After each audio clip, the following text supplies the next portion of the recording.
on this week's episode of the Autohaus podcast. So instead of talking about what you should do, what you could do, what if you would have done, I would say stop talking about it. Shut up and go execute on it.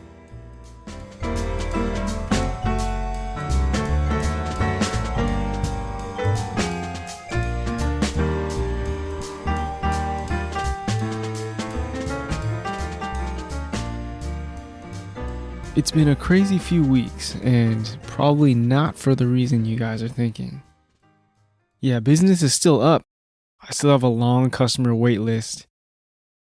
I'm recording this episode Sunday night. It's currently 11:40 p.m. and I still got a bunch of work to do. There's a car on the lift, a trans to build up on my bench, customer work to schedule. One of my typical habits, I have this notebook that I'll write down my long and short-term tasks, and I have 6 items on my list right now just to do for tomorrow, and that's not even everything. I guarantee you I'm forgetting some tasks. So a couple of reasons why I thought I would do this episode this week. First of all, thank you guys for all the feedback on my last solo episode. So apparently you guys like the solo episodes, so I know I've been short one episode per month on the podcast, so it seems like using a solo episode to fill in that one episode would be a good idea. So here we are. One bright spot this week is that the analytics from the AE86 coilover install on the Annex YouTube looks great. Yeah, the analytics look great. If you guys don't know, I'm managing the podcast and the YouTube for Annex Suspension, so make sure to give those two a watch and a listen. And that Corolla install video really meant a lot to me because that one was filmed and edited by a new media intern we brought aboard. And then also, that piece of media has probably done the best for us so far, and it's a good trend, right? Like we know we can see key points like why this video did well, and we can build better videos or more content that the public wants to see based on that video. And going off of that video, that's kind of what I wanted to talk about in this week's episode. So in a lot of places in the US, the Autohaus being in California, we are hit one of the hardest. And so we currently have a shelter in place, which means that if you're not an essential business, you're supposed to stay home. One of my business strategies is that I'll go through social or I'll go through YouTube, and that'll be one of the ways that remotely or digitally I can see what's going on, what people are doing, what the trends are, and how I can use this. How does this pertain to my business? How can I use this to create content for the consumer? And a big thing I see a lot of these days is a lot of squandered time and a lot of missed opportunities with this shelter-in-place order. If in your job you can't work remotely, or you're an essential worker and you're still working, I think one key thing people are missing is that you don't need a job to actually be working.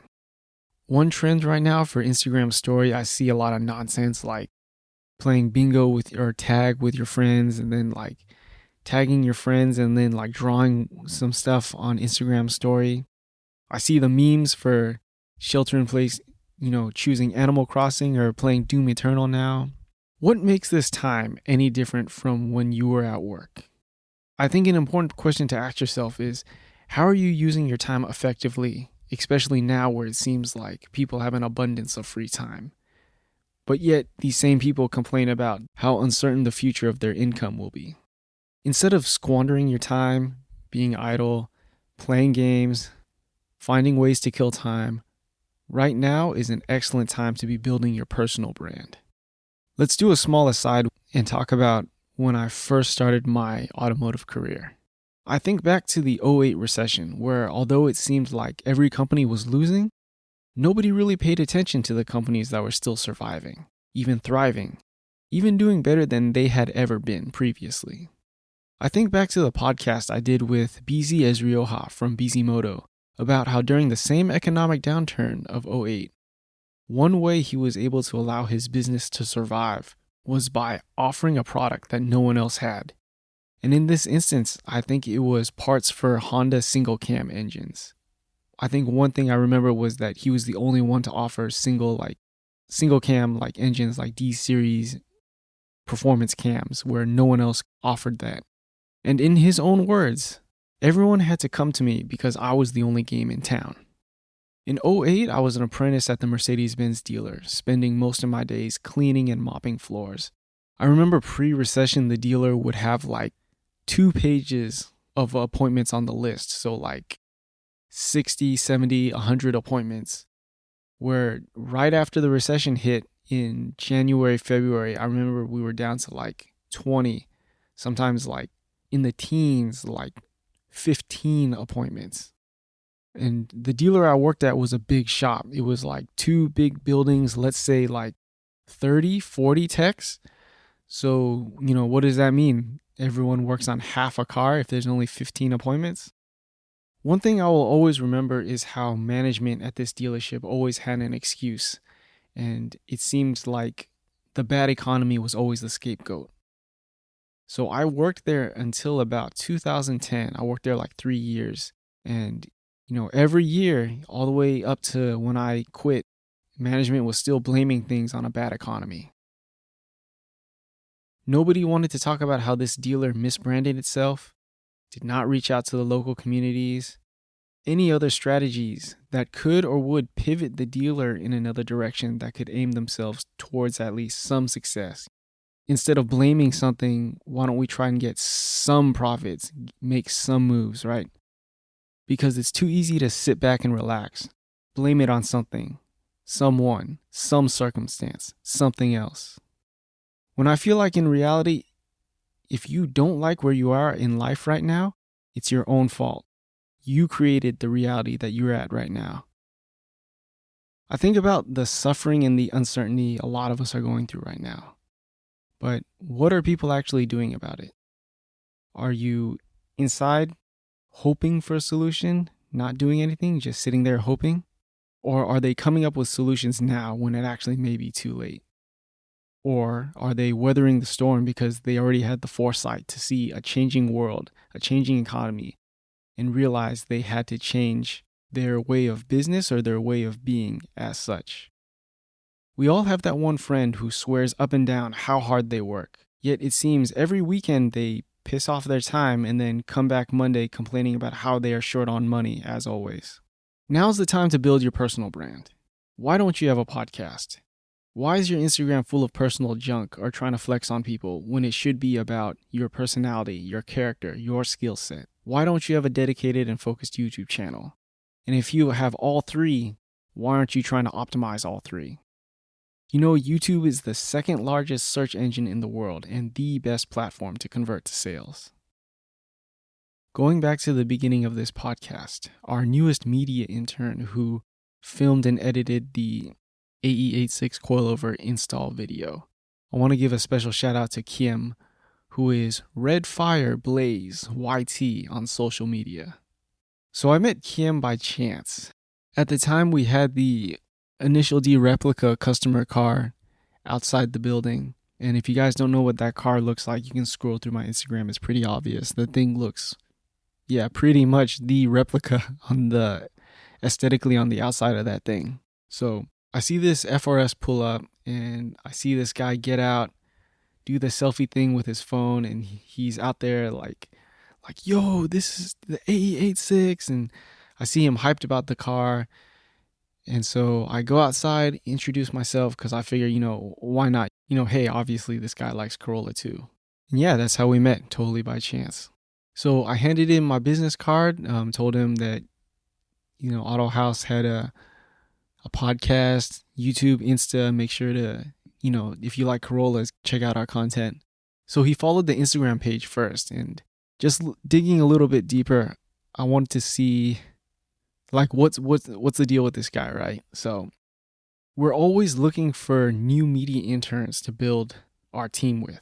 And once I dug deeper into Kiem's social, I knew I wanted him on the team. I'll say this right now, fuck your resume. And here's a great example of why I say this.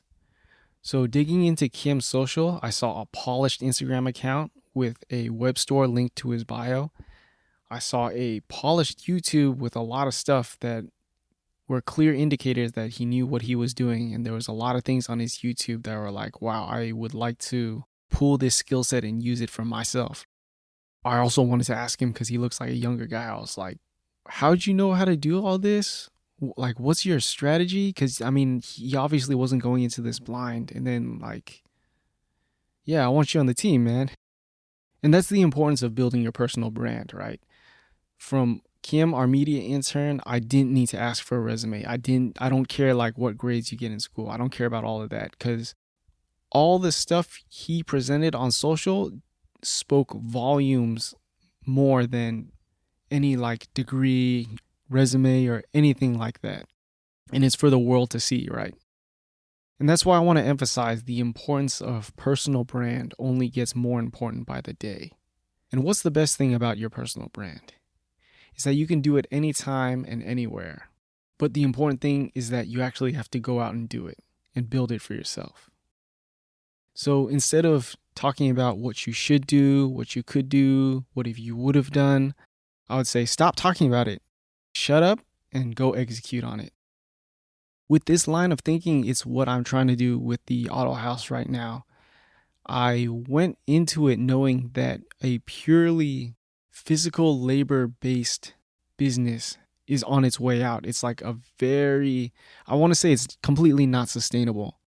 And so how do we make a labor-based business sustainable? Or how do we make it even thrive, right?